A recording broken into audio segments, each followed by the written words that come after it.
What up, everyone? Welcome to Dirtbags California, your one-stop Harley shop. As you can see, we are swamped. Tons of work to do in the shop. You guys stay tuned.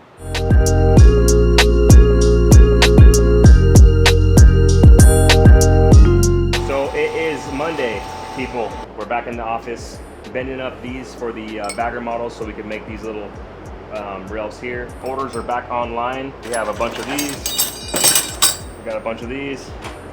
Got a bunch of those, got a bunch of this, got more of these. Kind of doing 2 things at once, maybe 3 things at once, just to stay productive. It is only me.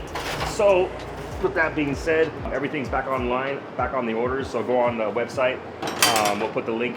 You can order your Dirtbag Softail center stand, Dirtbag touring center stand. Bear with me, it's gonna be a long, busy week.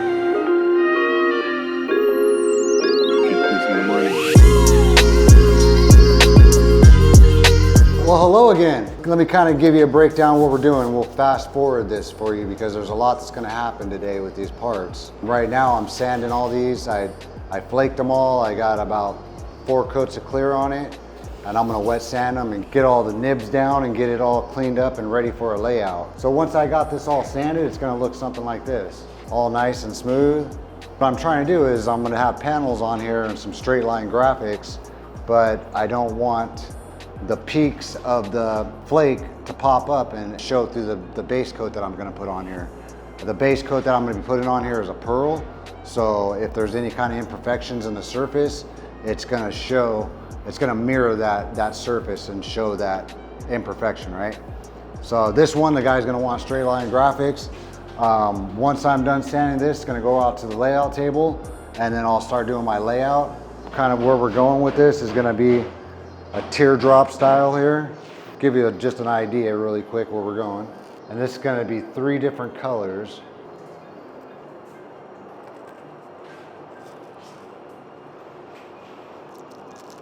So it's going to look something like that. A rough draft of what it's going to look like. So we'll keep banging away on this, get a bunch of it done. I'll be calling Julio back and he can kind of take some shots of the process while we're doing it. But that's the direction we're going. And we'll check it out here and see where we get. We're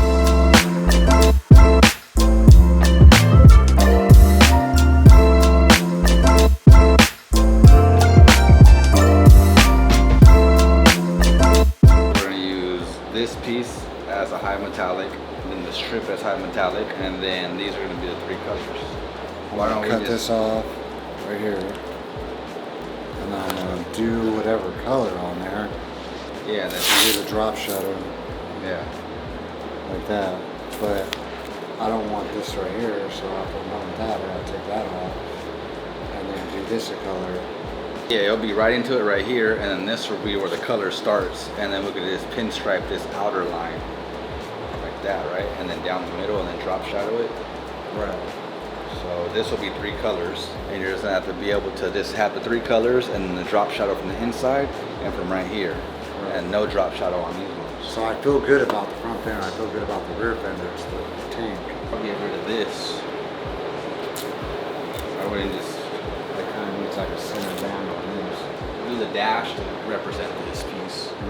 We'll heavy flake on the dash, and then we'll drop shadow the dash around, and that'll be the stripe. Yeah, Then you pull it down like this. We could drop shadow with super heavy, and then bam, Harley Davidson logo on the side. Okay. Okay. All right, I feel good about it. All right, cool. All right, nice.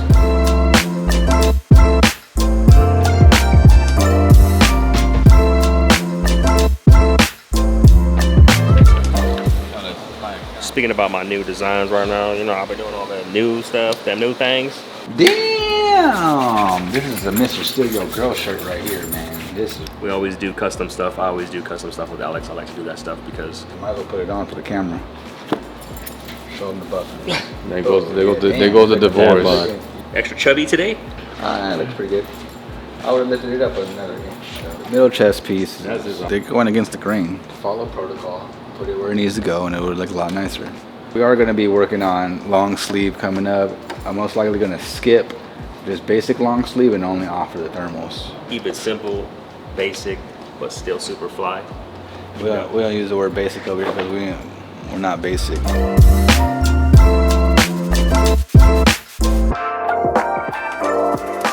you guys. So not only do we do our own in-house stuff with our clothes, we also do in-house embroidery on our hats. It's already preset, which is kind of nice.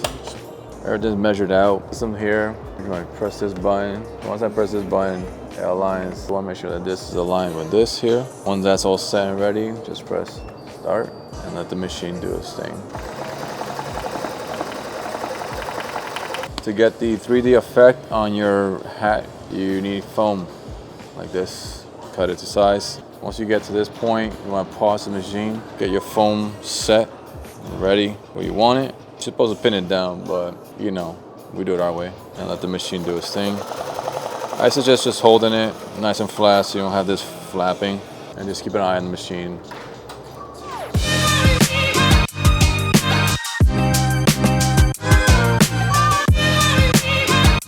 Let's inspect these shocks. What the? I don't know what these washers are, but whatever they are, they only belong on one side because they're definitely not on this side. Also, I got power across all the wires. Every single one got power. I'm not popping the fuse, I just got power on the ground, power on the signal, power on the on. The last guy thought, he's like, oh yeah, I mean, it's a 5-speed to a 6-speed. What could be the difference, you know? Put a Dyna transmission in here. It don't work. Every time these guys squeeze this fender in here, they f***ing found the chrome every single time. No, let's just keep squeezing fenders in here and just find the chrome. They had a bunch of crushed wires in here. Had the wrong master cylinder. Them brakes were squishy. They need some help there too. And then this is what they got for fuel gauge. Look at this. Don't use these. There's a connector. Don't do that. I don't know what that is. I'm sure there's more.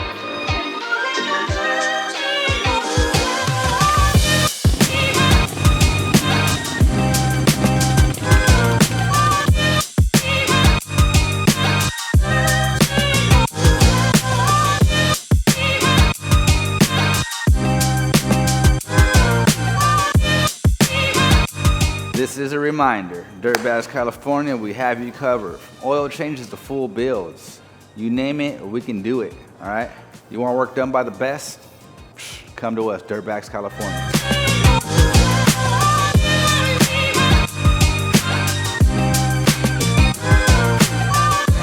All right, guys, I'm B100 with you. I feel like I'm cheating right now on this food review because I've been here before. It's one of my favorites, right down the block from my house. We're in Long Beach, Dutch's Brew House. Let's go talk to Jay. Yeah, this is it. Right now, I'm gonna go pick up parts in that. We're guessing that this is Jay's car. We're gonna take a wild guess. Jay's rolling in style, definitely. He could fit like 1,000 pizzas if he was delivering pizzas in this thing. Hey guys, hey, how's it going? Must be Jay? Yeah. Okay. Mikey, buddy. We can call you Jay though, right? You can call me Jay. All right, call cool. whatever. This is Julio.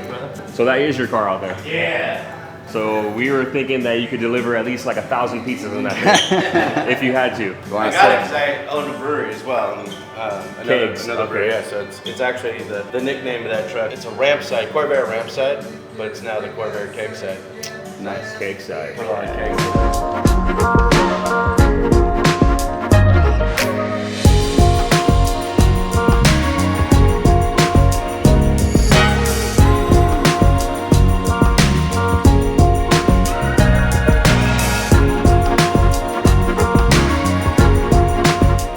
A cider here that I like a lot, but I didn't want to order a cider in front of everybody and then have to hear it in the comments. So I got a beer, guys. I got a beer. If this place is really nice, still the vibe. If you look them up on any platform, they're killing the game. They have like #1 spot on Yelp, like 500 reviews, 5 stars. And then As you can see, the ambiance here, USA, American flag behind us.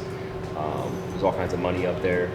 I'm assuming that's dollar bills from people that have been here before that wanted to just represent their name or sign something. But I'm getting a real home feeling, like a lot of people come here that probably are locals. Yeah, I definitely support it because I'm local. why don't Really you guys good. pick between the Dirty Bird and K-Town? Because I don't know what you guys. Dirty Bird sounds cool. Dirty Bird? We're gonna go with Dirty Bird. Sounds good. You guys know what that means. I know you're watching. Everything in-house that we do is all USA made, you know, by us. These hands, our hands, whatever. What is the significance of the flag? America, baby. That's right. Some people don't like the fact I have it up there, but I'm a damn proud American, so I'm okay with it. Yep. That's good. So, and I guess my next question would be like, what is the significance of the dollar bills that are up there? So when we opened, we had nothing on there. It was just like walls that looked like that, and we kind of f***ed up a pizza. And someone told me about it, but he'd already eaten the pizza and everything. He found something on the bottom, like so where the screen came off. That started freaking me out. I'm 2 weeks into this thing, right? I'm like, oh shit, we're gonna get run down. We're gonna get, no one's gonna eat our food anymore. Bad Yelp reviews, all that stuff. Anyway, so I comped his pizza, and as he left, because I didn't tell you that because I needed a free pizza. I told you that because I wanted you guys to survive. So he threw a $20 bill on the table and walked out. So after I comped it. So I put his name on it, and I put it on the wall right between the middle of the tower there. And it's now gone because someone stole it. Wow. But that started everything. That started the whole thing. And then someone brought me the $2 bill. His friend brought me the $2 bill sheet. And those two items were on there, and then slowly but surely we kept getting more and more stuff up there. So.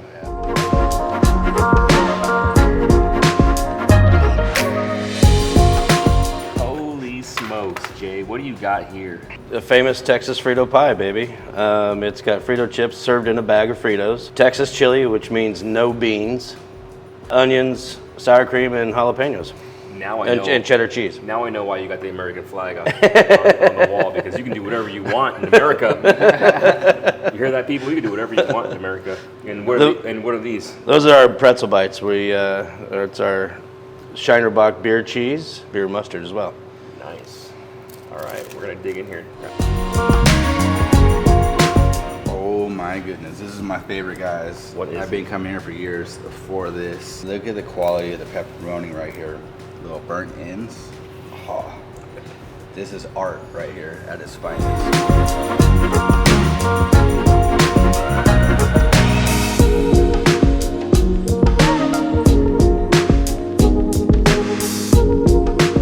Crunch on a pepperoni is where it's at. Now that you pointed out, there is like a little nice little You crispy, couldn't come here without me. crispy, crunchy.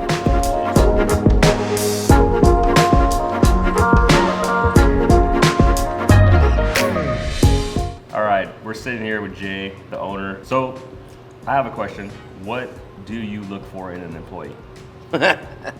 Be honest with you, I look for someone who's going to be loyal. I can care less. We could train you. We can make you kind of be who you want. I want personality and loyalty.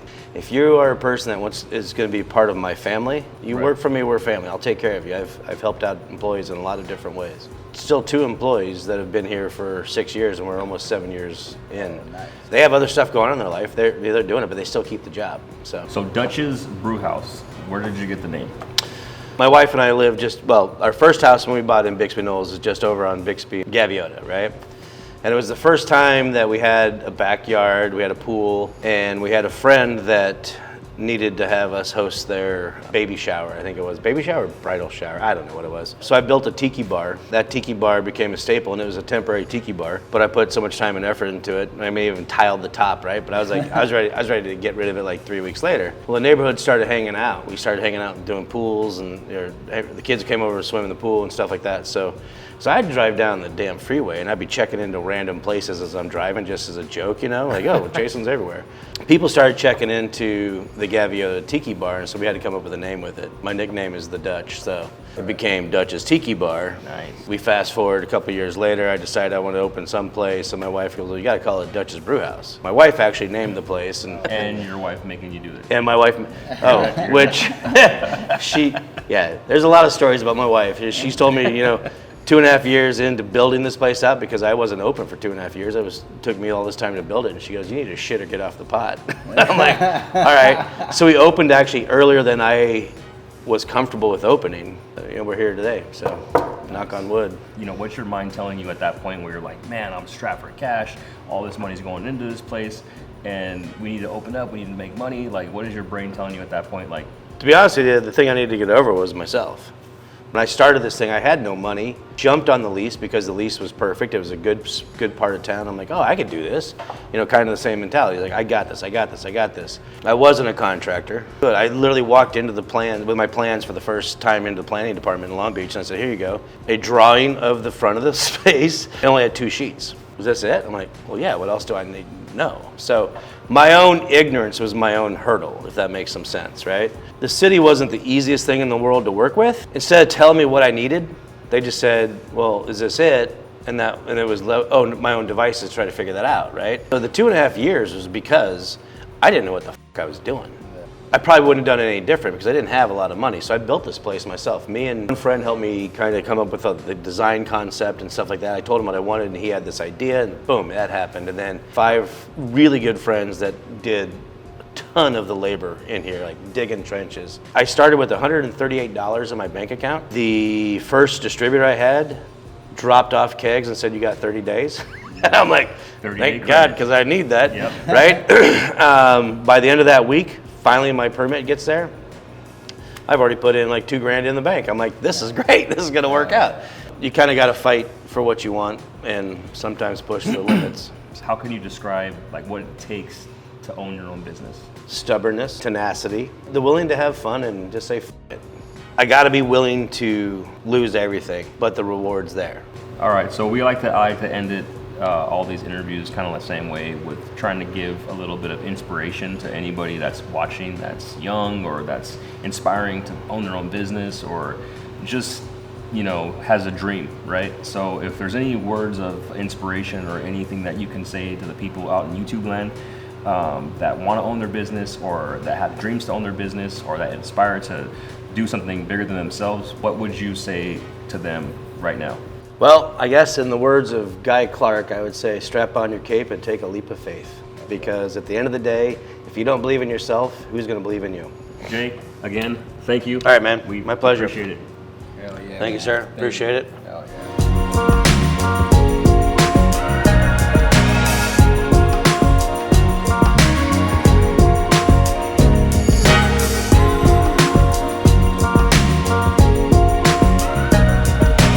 God, it's hot out here. It feels so good over here in the city of Long Beach. We're leaving Dutch's, and you already know, 10 out of 10. You guys gotta check it out. Jay will take care of you guys and tell him Dirtbags sent you. Come get your pizza. Stop playing around.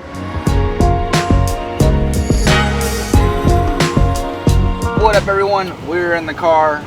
We just grubbed at Dutch's Brew House, and that was amazing. Now what we gotta do is get back to work, because who's gonna pay the bills? This guy. I got a bike in the back, that breakout, we just cammed it, we did a stage 1, and now we're heading to the dyno. And it's gonna sound like yeah, I can't wait for the customer to jump on it. I love when they roll out and it scares the shit out of them because the power is tremendously different and way more. We're on our way right now, get this thing tuned, and then we have a pit stop at DNA to get some more parts. Oh, I know, dude. We have so much work to do. I can't just stop. I can't just...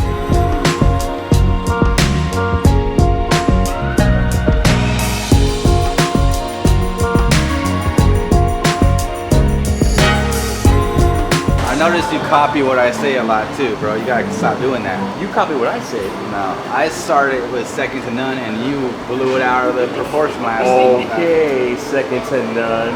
You said it like 5 times last episode. You can't be copying my words and then burning them out, bro. Don't work like that. Hey, is this one yours, Spike? Is that one yours? She's done.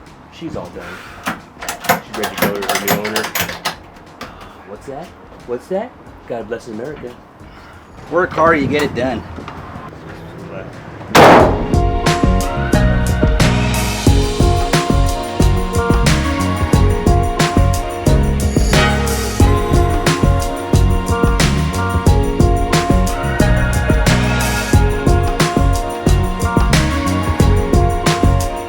Damn.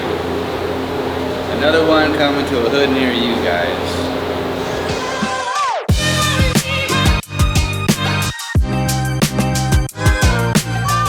Check it out. This is that new twisted spoke. Look how nice that looks.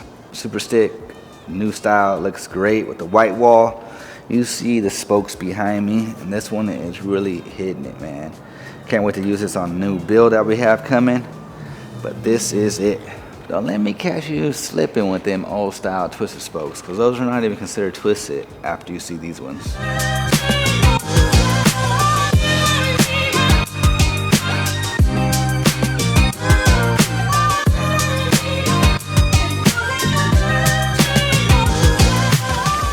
So you see the process. Tons of work that has to go into it. Next week we'll be wrapping it up, and you guys do not want to miss. Make sure you guys are commenting, liking, and subscribing. It's another episode, everyone. I'll see you next week. Much love from Mike Loco and the Dirtbag family.